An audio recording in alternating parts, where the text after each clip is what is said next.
Assalamualaikum warahmatullahi wabarakatuh. Jumpa lagi bersama Bu Nini dalam pembelajaran pendidikan agama Islam dan budi pekerti. Jangan lupa like dan subscribe ya.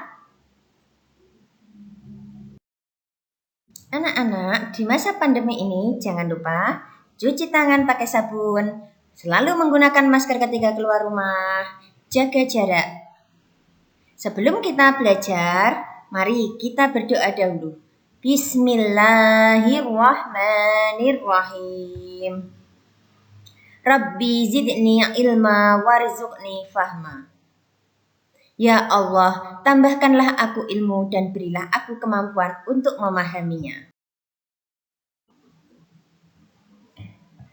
Hari ini kita akan belajar pembelajaran pendidikan agama Islam kelas 2, tema 1 yaitu sikap jujur Nabi Muhammad SAW. Pada pembelajaran kali ini tujuannya adalah 1. Meyakini kebenaran Nabi Muhammad SAW. 2. Menunjukkan sikap jujur dan kasih sayang. 3. Memahami kisah keteladanan Rasulullah SAW. Dan 4. Menceritakan kisah keteladanan Rasulullah. Anak-anakku yang dirahmati Allah, tahukah kamu bagaimana Nabi Muhammad SAW bersikap? Nabi Muhammad SAW terkenal jujur dalam setiap perkataan dan perbuatannya. Dengan kejujurannya, beliau mendapat gelar Al-Amin, yang artinya dapat dipercaya. Sejak kecil, Nabi Muhammad SAW memiliki sifat jujur. Beliau dikenal sebagai pedagang yang jujur, juga sebagai pemimpin yang jujur. Kalian tahu kan kalau Nabi Muhammad SAW sejak usia 12 tahun sudah diajak dagang oleh pamannya yang bernama Abu Thalib. Nabi Muhammad SAW menyuruh kita selalu bersikap jujur seperti beliau. Ayo anak-anak, bisa kan bersikap jujur? Jujur kepada Allah, jujur kepada diri sendiri, kepada orang tua, kepada guru, dan kepada semua orang. Harus bisa, ya kan?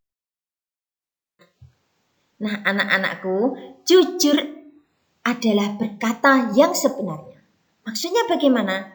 Perkataan itu tidak dikurangi dan tidak ditambahi. Nah, lawan kata jujur adalah bohong. Bohong artinya berkata yang tidak sesuai keadaan. Anak-anak, di sini ada sebuah lagu. Lagunya mengikuti nada lagu Pelangi-Pelangi. Bisa kan? Mari kita nyanyi bersama-sama. Jadi anak jujur dicintai Allah. Jadi anak jujur kebanggaan Rasul. Janganlah kau ragu dan janganlah bingung.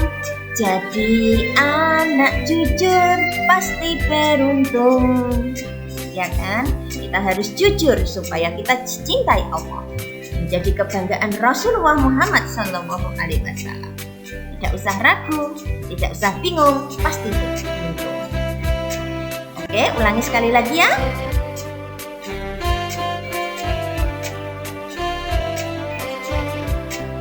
Jadi anak jujur dicintai Allah. Jadi anak jujur kebanggaan Rasul. Janganlah kau ragu dan janganlah bingung. Jadi anak jujur pasti beruntung. Nah, anak-anak,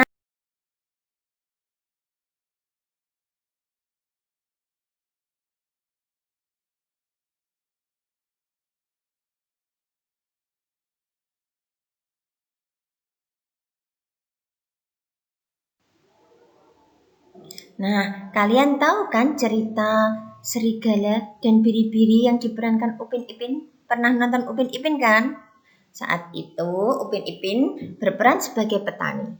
Jarjit berperan sebagai pengambilnya biri-biri. Dia berbohong, dia minta tolong kalau ada serigala yang memakan biri-birinya. Tolong, tolong, ada serigala. Upin Ipin segera ke situ. Tapi ternyata dia dibohongi oleh Jarjit. Jarjit tertawa terbahak-bahak. Jarjit senang, Upin Ipin pulang dengan kecewa. Yang kedua, Jarjit berteriak lagi, bilang kalau ada serigala. Upin Ipin ke situ, dia dibohongi lagi. Dan yang ketiga, Jarjit berteriak-teriak minta tolong. Ternyata tidak ada yang datang. Padahal serigala asli datang dan memakan semua biri-birinya. Itulah akibat kalau kita berbohong, tidak dipercaya oleh orang lain. Makanya kita tidak boleh bohong. Manfaat jujur 1, disayang Allah. Yang kedua, dipercaya orang lain. Yang ketiga, banyak temannya. Yang keempat, membawa kebaikan. Kalau kita bohong, kita tidak punya banyak teman ya. Tidak ada yang mau berteman dengan kita. Nah, sekarang tugas kalian. Nah, dari gambar ini, kira-kira apa yang terjadi? Ceritakan di buku tulis kalian ya. Oke? Demikianlah pembelajaran hari ini. Semoga bermanfaat. Assalamualaikum warahmatullahi wabarakatuh. Terima kasih.